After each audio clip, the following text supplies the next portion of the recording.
Hello everyone, welcome to my YouTube channel. I am Abhishek Gaurav from IIT BHU. तो दोस्तों, हमने Muslim invasion वाले topic को डिस्कस कर लिया, मुस्लिम इन्वेजन ऑन इंडिया, उस वाले टॉपिक को डिस्कस कर लिया। अब इस टॉपिक से रिलेटेड कुछ प्रीवियस ईयर क्वेश्चंस को हम डिस्कस करने वाले हैं, जो मतलब स्टेट पीसीएस वगैरह में पूछे गए हैं, यूपीएससी में पूछे गए हैं। तो उन सभी क्वेश्चंस को हम डिस्कस करेंगे। अब ये हेल्पफुल होगा, बाकी अदर कम्पिटिटिव एग्जामिनेशन होंगे तो उनमें ये क्वेश्चन पूछे जा सकते हैं, या फिर उनके लिए हेल्पफुल होगा। इनसे आपको बहुत कुछ सीखने को मिलेगा। तो वीडियो को पूरा देखिएगा और सभी क्वेश्चंस का आप पहले वीडियो पॉज करके एक बार, जब भी क्वेश्चंस आएंगे तो उसे पॉज करके एक बार खुद से ट्राई कीजिएगा और उसके बाद फिर उसका आंसर देखिएगा। मैं तो वैसे सॉल्यूशन साथ में ही बताता चलूंगा, बट एक बार आप खुद से कोशिश करके देखना। तो अगर आपने जो मुस्लिम इन्वेजन ऑन इंडिया वाले टॉपिक को मैंने पढ़ा है, उसको अगर आपने उस वीडियो को देखा है तो फिर ये क्वेश्चंस आपके लिए इजी होंगे। बट अगर आपने नहीं भी देखा है तो फिर भी आप टेंशन ना ले, मैं प्लेलिस्ट का लिंक डाल दूंगा डिस्क्रिप्शन में, तो वहां से आप जाके देख सकते हो। और अगर नहीं भी जाकर देखते हो तो मैं इन सभी क्वेश्चंस को अच्छे से एक्सप्लेन करके बताऊंगा, ताकि आपको कोई डाउट ना रहे। तो अगर आप चैनल पे नए हो तो चैनल को सब्सक्राइब कर ले, और अगर वीडियो अच्छा लगे तो वीडियो को लाइक जरूर कीजिएगा। तो स्टार्ट करते हैं इसे। अब फर्स्ट क्वेश्चन है, the word Hindu as reference to the people of Hind यानी India was first used by, यानी जो वर्ड हिंदू था वो इंडिया या फिर हिंद में रहने वाले लोगों के लिए पहली बार किसने इस्तेमाल किया था। तो बेसिकली पूछ रहा है कि हिंदू वर्ड का पहली बार इस्तेमाल किनके द्वारा किया गया था। तो मैंने आपको बताया था कि जो वर्ड मतलब इंडिया जो है, यहाँ से अभी के पाकिस्तान से होके इंडस रिवर या फिर सिंधु रिवर जो है वो गुजरती है। तो अब सिंधु रिवर को अरबियंस ने हिंदू प्रोनाउंस किया, तो हिंदू प्रोनाउंस किया, और जो यहाँ पे रहने वाले लोग थे उनको भी इन्होंने हिंदू ही कहा। मतलब हिंद जो था या फिर इंडिया था, उसके आसपास रहने वाले, मतलब सिंधु रिवर के आसपास रहने वाले लोगों के लिए इन्होंने हिंदू वर्ड का इस्तेमाल किया, अरबियंस ने। बाकी जब हम ग्रीक्स की बात करें तो ग्रीक्स ने, इनका प्रोनाउंसिएशन और भी ज्यादा खराब था। इन्होंने इंडस को, सॉरी सिंधु को इंडोस प्रोनाउंस किया, और इंडोस तो प्रोनाउंस किया लेकिन इसके आसपास, यानी ये जो सिंधु रिवर थी, यानी इन्होंने इंडोस प्रोनाउंस किया इसको, और इस इंडस रिवर के आसपास जो लोग रह रहे थे या फिर इंडस रिवर के आसपास जो जगह है उसको इन्होंने इंडिया प्रोनाउंस किया, उसको इन्होंने इंडिया बोला। यानी ग्रीक्स लोगों ने इंडिया वर्ड का एक किया, इस्तेमाल किया पहली बार। तो यहाँ से जो हिंदू वर्ड का इस्तेमाल था उसे अरबियंस ने किया, यानी अरब के लोगों ने किया। तो इसका करेक्ट ऑप्शन डी हो जाएगा। अब नेक्स्ट क्वेश्चन देखते हैं। नेक्स्ट है, Hazrat Muhammad the prophet was born in the year, यानी हजरत मोहम्मद साहब जो कि इस्लाम के पैगंबर थे, उनकी जन्म कब हुई। तो उनके बारे में भी हमने देखा, इनका जन्म हुआ था 570 एडी में। कहाँ पे? मक्का में। मक्का कहाँ पे है? सऊदी अरबिया में। तो इनसे रिलेटेड जो भी क्वेश्चन हो, 570 एडी में इनका जन्म हुआ। कहाँ पे? मक्का में। मक्का सऊदी अरबिया में मौजूद है। फिर इनकी मृत्यु कब हुई? वो 632 एडी में हुई थी। तो इनकी मृत्यु हुई 632 एडी में। तो ये भी आप ध्यान रखें। तो इसका करेक्ट ऑप्शन हो जाएगा ए, 570 एडी। इनका जन्म 570 एडी में हुआ था। नेक्स्ट क्वेश्चन है, वेन मोहम्मद बिन कासिम कॉन्कर्ड सिंध, यानी मोहम्मद बिन कासिम ने सिंध पे कब विजय प्राप्त करी, ये क्वेश्चन है। तो इसके बारे में मैं एक बार थोड़ा सा एक्सप्लेन करता हूँ। अब बेसिकली इंडिया में जो इन्वेजन हुआ था मुस्लिम आक्रमणकारियों के द्वारा, वो दो तरह का था। तो अगर मुस्लिम इन्वेजन की बात करें तो दो तरह का मुस्लिम इन्वेजन हुआ। एक अरब मुस्लिम इन्वेजन,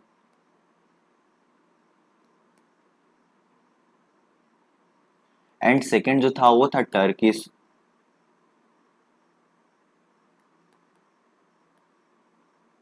तो दो तरह का मुस्लिम इन्वेजन हुआ, एक अरब मुस्लिम इन्वेजन और दूसरा टर्किश मुस्लिम इन्वेजन। तो सबसे पहला मुस्लिम इन्वेजन हुआ था, जो सबसे पहला मुस्लिम के द्वारा आक्रमण किया गया था भारत में, वो अरब मुस्लिम इन्वेजन था। ये कब हुआ था? 712 एडी में।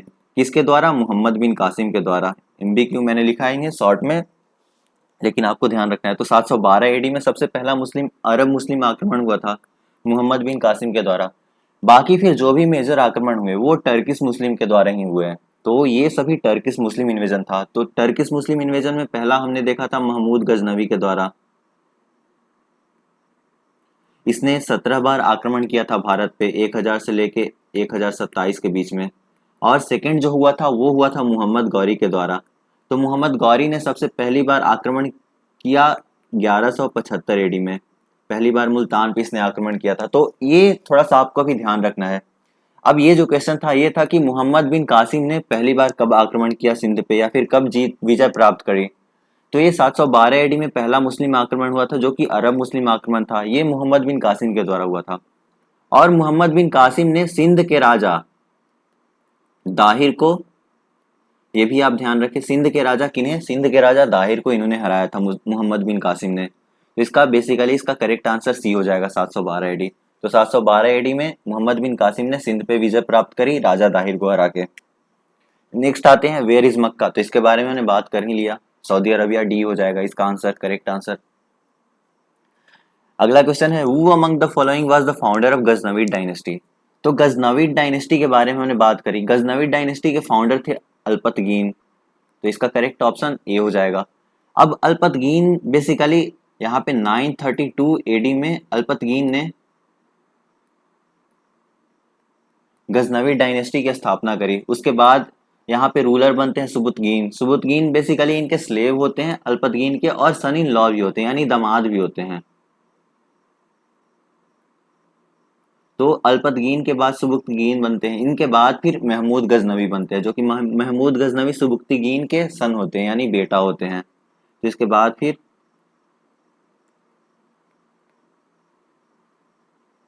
महमूद गजनवी रूलर बनते हैं।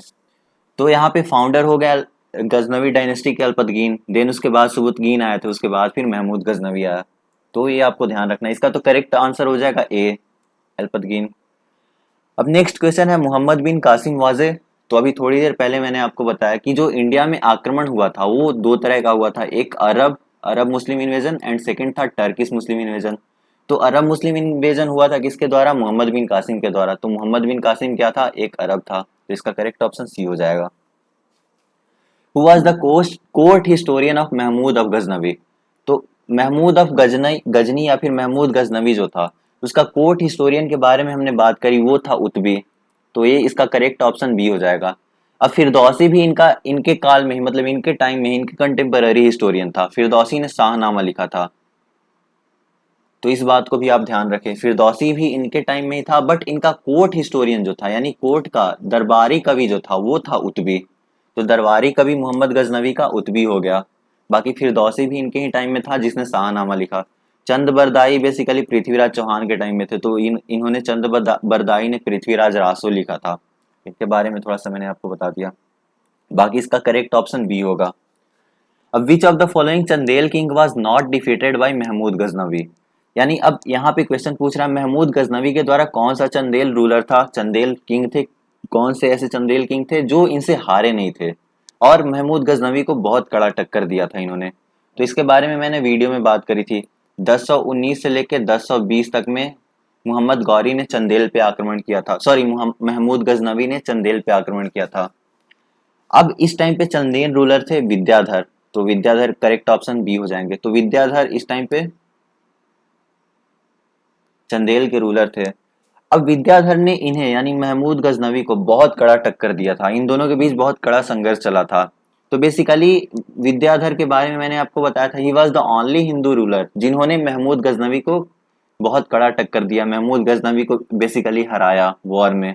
तो इसका करेक्ट ऑप्शन बी हो जाएगा, विद्याधर। नेक्स्ट आगे बढ़ते हैं। Who was the author of Shahnameh. तो इसके बारे में भी थोड़ी देर पहले ही मैंने जिक्र किया। शाहनामा के ऑथर थे फिरदौसी। तो इसका करेक्ट ऑप्शन बी हो जाएगा। बाकी उतबी के बारे में मैंने बताया आपको, ये कोर्ट हिस्टोरियन थे। अलबेरूनी या फिर अलबरूनी जो थे, इनके बारे में भी आगे देखेंगे, वैसे अभी आगे क्वेश्चन आएगा इनसे भी रिलेटेड। फिर नेक्स्ट क्वेश्चन है Firdausi the author of Shahnameh was associated with the court of. तो ये भी मैंने आपको बता ही दिया, ये भी आप आसानी से इजीली लगा लोगे, महमूद गजनवी। तो इसका करेक्ट ऑप्शन बी हो जाएगा। नेक्स्ट क्वेश्चन है अलबरूनी केम टू इंडिया। तो अलबरूनी भारत में कब आया। अब अलबरूनी के बारे में थोड़ा सा बात करते हैं। तो अलबरूनी बेसिकली महमूद गजनवी के साथ आया था। महमूद गजनवी के साथ भारत में अलबरूनी आया। अब अल बरूनी महमूद गजनवी के साथ आया था। तो महमूद गजनवी भारत में कब आया? महमूद गजनवी का भारत में आक्रमण हुआ था 1000 से लेके 1027 तक के बीच में। इसने 17 बार आक्रमण किया महमूद गजनवी ने। तो बेसिकली इस क्वेश्चन का आंसर तो आप यहीं से लगा सकते हो। 1000 से 1027 मतलब 1000 एडी से ऊपर हो गया, यानी 11th सेंचुरी, यानी 11वीं शताब्दी हो गया इसका आंसर। तो 11वीं शताब्दी इसका आंसर हो जाएगा। बेसिकली ये कैसे लिया जाता है ये तो आपको आइडिया होगा ही। वैसे आप कंफ्यूज मत होना, क्योंकि 1000 से 1027 है तो बहुत लोग सोच रहे होंगे कि ये 10वीं शताब्दी हुआ, लेकिन ये 10वीं शताब्दी नहीं हुआ। अभी 21वीं शताब्दी चल रही है, और अभी 2000 से लेके 2100 के बीच वाला टाइम पीरियड चल रहा है, तो ये 21वीं शताब्दी है। बेसिकली 20 से एक ज्यादा। तो इसी तरह 10 यानी 1000 से लेके अगर 1027 तक हो तो ये बेसिकली 11वीं शताब्दी में काउंट होगा। तो इसका करेक्ट ऑप्शन सी हो जाएगा, 11th सेंचुरी एडी। अब अल बरूनी के बारे में थोड़ा सा बात करते हैं। ये बेसिकली महमूद गजनवी के साथ भारत में आया था। तो महमूद गजनवी ने जब भारत में आक्रमण किया तो ये इनके साथ भारत में आया था। अब ये आया इनके साथ में, तो ये 1000 से 1027 में आएगा। अब इसने एक पुस्तक लिखी, किताब उल हिंद नाम की, या फिर एक तहकीके हिंद भी था। तो ये इसने पुस्तक लिखी किताब उल हिंद। अब ये जो किताब उल हिंद है, इस किताब उल हिंद से हमें आइडिया लगता है कि उस टाइम पे इंडिया का सोशल यानी सामाजिक एंड कल्चरल यानी सांस्कृतिक, यानी सोशल और कल्चरल कंडीशन क्या था इंडिया का, वो हमें पता कैसे लगता है। मतलब अगर क्वेश्चन पूछे कि महमूद गजनवी के टाइम में इंडिया का जो सोशल एंड कल्चरल कंडीशन था, उसकी हम आइडिया कहाँ से लगाते हैं, वो हमें कहाँ से पता लगता है? तो हमें किताब उल हिंद से पता लगता है। किताब उल हिंद के रचयिता कौन है? अल बरूनी हो जाएंगे। अल बरूनी किसके काल में था? महमूद गजनवी के टाइम में था। महमूद गजनवी के साथ ही इंडिया आया था 1000 से लेके 1027 तक के बीच में। तो अल बरूनी के बारे में इतना कुछ आपके लिए मैंने आपको बता दिया। अब नेक्स्ट क्वेश्चन पे बढ़ते हैं। The famous historian who visited India with Mahmud of Ghazni was. तो इसके बारे में भी देख लिया, Al Biruni. Correct option B हो जाएगा, Al Biruni. Next question, which one of the following statement about Al Biruni is not correct.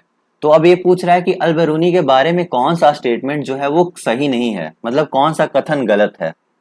तो सबसे पहला कथन देखते हैं, he was a secular author. ये कथन हो गया। दूसरा कथन देखते हैं, मतलब पहला कथन कह रहा है कि यह एक सेकुलर ऑथर था, यानी यह एक धर्मनिरपेक्ष ऑथर था। धर्मनिरपेक्ष का मतलब होता है हर एक धर्म को एक समान समझने वाला, इक्वालिटी, सबको इक्वली ट्रीट करने वाला। तो ये फर्स्ट ऑप्शन में है कि यह एक धर्मनिरपेक्ष ऑथर था। सेकंड है, his writing was influenced by India. दूसरा कह रहा है कि इसका जो राइटिंग था, इसने जो भी अपने किताब में लिखा है वो भारत से बहुत ज्यादा इन्फ्लुएंस था, प्रभावित था, मतलब भारत से प्रभावित था। दूसरा, he was a Sanskrit scholar, मतलब थर्ड ऑप्शन है, यह एक संस्कृत का स्कॉलर था। And fourth, he was an expert in geometry, ये ट्रिगोनमेट्री, ये ट्रिगोनमेट्री में एक्सपर्ट था। तो इसका करेक्ट आंसर वैसे ए होगा। अब इसमें पूछ रहा है कि अल बेरूनी के लिए कौन सा कथन करेक्ट नहीं है, सही नहीं है। तो ये कथन सही नहीं है। इसमें लिखा गया है कि he was a secular author, तो ये एक सेकुलर ऑथर नहीं था। यानी अल बेरूनी जो था वो एक सेकुलर ऑथर नहीं था, धर्म निरपेक्ष ऑथर नहीं था। बाकी इन सभी ऑप्शंस के बारे में हम एक बार बात कर लेते हैं। इसका करेक्ट ऑप्शन ए हो जाएगा। बाकी इन सभी ऑप्शंस के बारे में एक बार हम देखते हैं। तो his writing was influenced by India, मतलब भारत से बहुत ज्यादा प्रभावित था। तो अभी हमने किताब उल हिंद के बारे में बात करी, ये अल बरूनी के द्वारा ही लिखा गया था।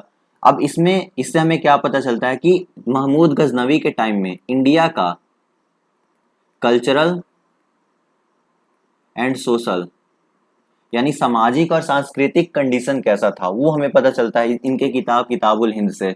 तो बेसिकली इंडिया से इन्फ्लुएंस्ड होगा तभी तो हमें पता चल रहा है, तो ये तो सही होगा, मतलब ये कथन सही है। Second, he was a Sanskrit scholar. तो हाँ, ये संस्कृत स्कॉलर था, यानी अल बरूनी जो था वो संस्कृत स्कॉलर था। इनफैक्ट ये पहला मुस्लिम था जिसने कुरान पढ़ी। तो अगर क्वेश्चन में पूछा जाए कि कौन सा मुस्लिम ऑथर था जिसने पहली बार कुरान पढ़ा, तो उसका आंसर हो जाएगा अल बरूनी। मतलब ये भी क्वेश्चन आपसे पूछा जा सकता है, तो इसको भी आप ध्यान रखें। तो ये पहला ऑथर था जिसने कुरान पढ़ा, या फिर पहला मुस्लिम था सॉरी पहला ऑथर नहीं, पहला मुस्लिम था जिसने कुरान पढ़ी। तो ये एक संस्कृत का स्कॉलर था, संस्कृत में विद्वान था ये। तो ये भी कथन सही है अल-बरूनी से रिलेटेड। नेक्स्ट है he was an expert in trigonometry. तो हाँ ये भी सही है, ये जो अल-बरूनी था ये बहुत पढ़ा लिखा व्यक्ति था, इसे मतलब बहुत ज्यादा नॉलेज था, एस्ट्रोलॉजी में भी इसकी रुचि थी। फिर संस्कृत का स्कॉलर तो था ही, एस्ट्रोलॉजी में भी इसकी रुचि थी। उसके बाद मेडिसिन वगैरह का भी पढ़ाई करता था, मैथमेटिक्स भी जानता था, रिलीजन एंड थियोलॉजी हो गया, जियोग्राफी हो गया, तो इन सभी चीज़ों के बारे में जानता था। तो ये एक ट्रिगोनोमेट्री में एक्सपर्ट भी था। अब ये क्या नहीं था, तो ये एक सेकुलर ऑथर नहीं था, इसलिए इसका करेक्ट ऑप्शन ए हो जाएगा। आई होप आपको क्लियर हो गया होगा यहाँ से। अब नेक्स्ट आगे बढ़ते हैं। अब वही है, which scholar came to India with Mahmud Ghaznavi, मतलब महमूद गजनवी के साथ कौन सा स्कॉलर भारत में आया था। तो अभी देखा हमने अल-बरूनी, करेक्ट ऑप्शन बी हो जाएगा। Next question, the first Muslim who studied Puranas was, मतलब वो पहला मुसलमान जिसने कुरान पढ़ी। तो इसके बारे में भी हमने अभी देख लिया थोड़ी देर पहले ही, तो इसका करेक्ट ऑप्शन सी हो जाएगा, Al Biruni. Next question, who defeated Mohammad Ghori for the first time, यानी मोहम्मद गौरी को सबसे पहली बार किसने हराया। तो अब मोहम्मद गौरी के बारे में एक बार देखते हैं। मोहम्मद गौरी बेसिकली सबसे पहली बार आक्रमण इसने 1175 में करी, कहाँ पे, मुल्तान पे। और ये जो मुल्तान पे इसने आक्रमण करी वो ये जीत जाता है मोहम्मद गौरी। अब यहाँ पे पूछ रहा है कि पहली बार मोहम्मद गौरी को किसने हराया था इंडिया में। अब 1175 में मुल्तान पे तो ये जीत जाता है, फिर इसके बाद 1178 में इसका वॉर होता है, बैटल होता है। ये एक करता है गुजरात पे, और गुजरात पे उस टाइम के गुजरात में रूलर होते हैं मूल राज टू या फिर भीमा टू, मतलब मूल राज टू भी कहा जाता है या भीम टू हो गए, तो ये रूलर होते हैं। अब ये जो होते हैं मोहम्मद गौरी को हरा देते हैं माउंट आबू के आसपास। माउंट आबू एक पर्वत है, तो माउंट आबू के आसपास में बैटल होता है, और इस बैटल में मोहम्मद गौरी जो होते हैं वो हार जाते हैं। तो मोहम्मद गौरी को किसने हराया, भीम टू। तो इसका करेक्ट ऑप्शन ये हो जाएगा। बाकी इसके बाद हम देखते हैं इसका नेक्स्ट बैटल हुआ 1191 में। ये हुआ था फर्स्ट बैटल ऑफ तरायन, और इस फर्स्ट बैटल ऑफ तरायन हुआ था मोहम्मद गौरी और पृथ्वीराज चौहान के बीच में, जिसमें पृथ्वीराज चौहान जीत जाते हैं। उसके बाद 1192 यानी 1192 में इसका सेकंड बैटल ऑफ तरायन होता है पृथ्वीराज चौहान के साथ में ही, और उस बैटल में मोहम्मद गौरी जीत जाता है। देन आफ्टर 1194 में यानी 1194 में बैटल ऑफ चंदावर होता है, जिसमें जयचंद के साथ होता है, और इसमें भी मोहम्मद गौरी जीत जाता है। तो पहली बार या फिर फर्स्ट टाइम मोहम्मद गौरी को किसने हराया, तो भीम टू ने हराया। तो करेक्ट ऑप्शन इसका ये हो जाएगा। वैसे पृथ्वीराज चौहान ने भी इसे एक बार हराया 1191 में, लेकिन पहली बार किसने हराया, तो वो हो जाएंगे भीम टू। तो करेक्ट ऑप्शन इसका ये हो जाएगा। नेक्स्ट क्वेश्चन है, which of the following kings was defeated by Muhammad Ghori in the battle of Chandawar. तो अभी बैटल ऑफ चंदावर के बारे में हमने बात करी, 1194 में हुआ था। किनके किनके बीच में, मोहम्मद गौरी और जयचंद के बीच में। तो ये बैटल जो होता है मोहम्मद गौरी जीत जाता है, तो इसका करेक्ट ऑप्शन बी हो जाएगा, जयचंद। नेक्स्ट क्वेश्चन देखते हैं, which of the following rulers from Central Asia conquered North India in 1192। अब 1192 से ही चमक जाना चाहिए था वैसे। तो अब एक बार फिर से देख लेते हैं, मोहम्मद गौरी का पहला अटैक 1175 में, कहाँ पे, मुल्तान में। मुल्तान वाला जीत जाता है। फिर 1178 गुजरात पे, गुजरात वाला ये हार जाता है। फिर 1191 में ये इसका बैटल होता है, यानी फर्स्ट बैटल ऑफ तराइन होता है। किनके साथ, मोहम्मद गौरी और पृथ्वीराज चौहान के बीच में होता है, जिसमें ये मोहम्मद गौरी जो होता है वो हार जाता है। उसके बाद 1192 में यानी 1192 में होता है सेकंड बैटल ऑफ तराइन।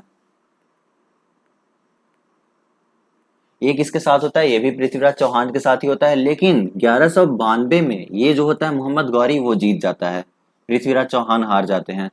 तो अब पूछ रहा है, which of the following rulers from Central India conquered North India in 1192। तो basically Muhammad Ghori Central India का रूलर था, सॉरी सेंट्रल एशिया का रूलर था। अब ये मोहम्मद गौरी इसका आंसर हो जाएगा वैसे तो सियाबुद्दीन मोहम्मद गौरी ने 1192 में सेकेंड बैटल ऑफ तराइन हुआ, जिसमें पृथ्वीराज चौहान को हरा के मुस्लिम रूल स्टार्ट कर देता है यहाँ पे। तो इसका करेक्ट ऑप्शन सी हो जाएगा, Shihabuddin Mohammad Ghori.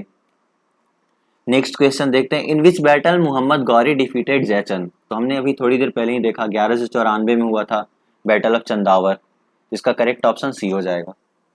Next question, battle that led the foundation of Muslim domination in India was. तो मुस्लिम डोमिनेशन कहाँ से स्टार्ट हुआ? जो सेकेंड बैटल ऑफ तराइन हुआ था, ये कब हुआ था? ये हुआ था 1192 में, पृथ्वीराज चौहान और मोहम्मद गौरी के बीच में, जिसमें पृथ्वीराज चौहान हार जाते हैं, मोहम्मद गौरी जीत जाता है। तो यहाँ पे पूछ रहा है कि कौन सा बैटल था जिसने मुस्लिम डोमिनेशन का फाउंडेशन यानी नींव रखी, यानी जो मुस्लिम साम्राज्य भारत में आया उसकी नींव कौन से बैटल के बाद, उस मतलब कौन से बैटल, कौन सा बैटल होता है जिसने इस मुस्लिम डोमिनेशन की नींव रखी भारत में? तो इसका करेक्ट ऑप्शन हो जाएगा सेकंड बैटल ऑफ तराइन। तो इसका करेक्ट ऑप्शन बी हो गया। नेक्स्ट क्वेश्चन है, whom had Muhammad Ghori defeated in 1194 in battle of Chandawar? तो जयचंद, ऑप्शन बी। तो ये सब बेसिकली मतलब स्टेट पीसीएस वगैरह में क्वेश्चन पूछे गए हैं, फिर प्रीवियस ईयर में कभी ना कभी यूपीएससी वगैरह में भी क्वेश्चन ये सब पूछे गए, तो उन सभी क्वेश्चंस को मैंने लिया है यहाँ पे, ताकि आपका एक बार रिवीजन भी हो जाए अच्छे से।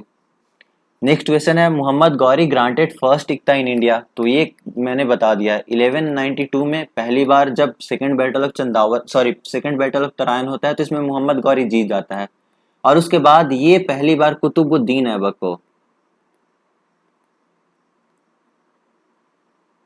कुतुबुद्दीन ऐबक को पहला इक्ता ग्रांट करता है इंडिया में।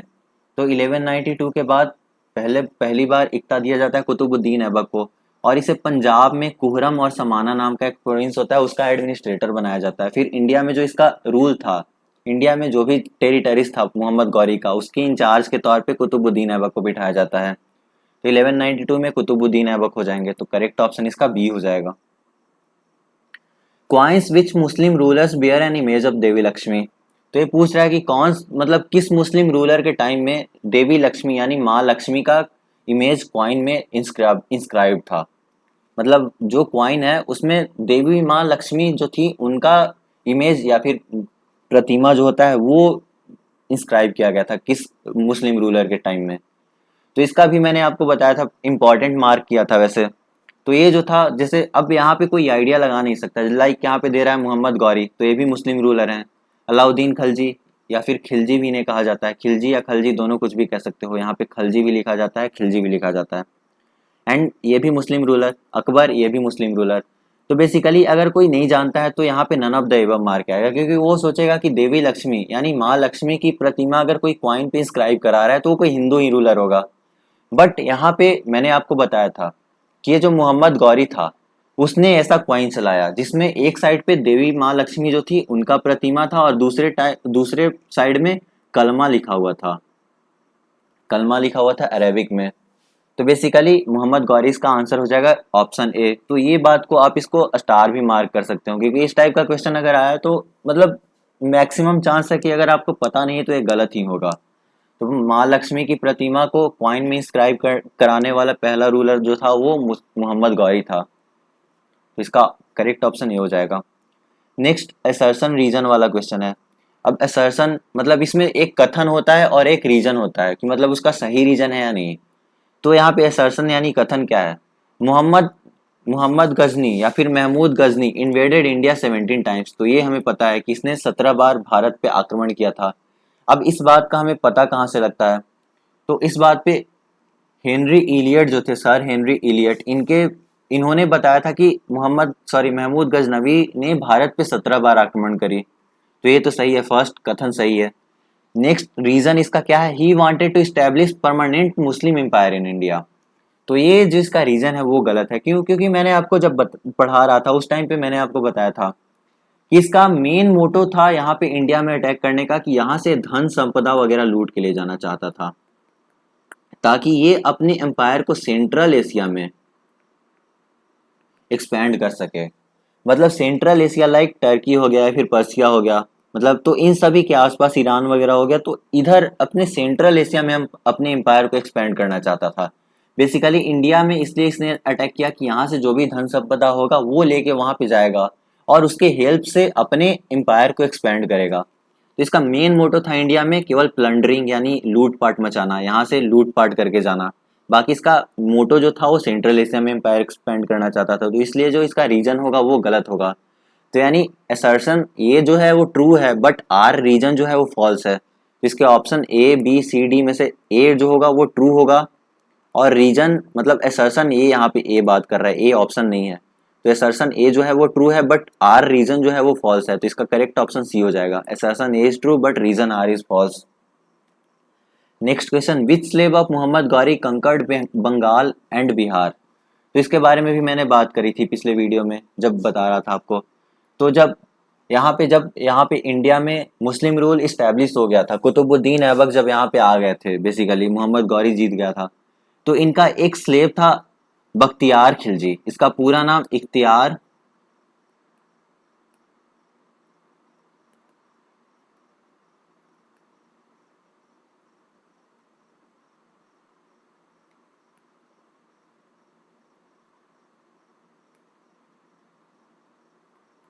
तो बेसिकली इसका पूरा नाम था इख्तियारुद्दीन मोहम्मद बिन बख्तियार खिलजी।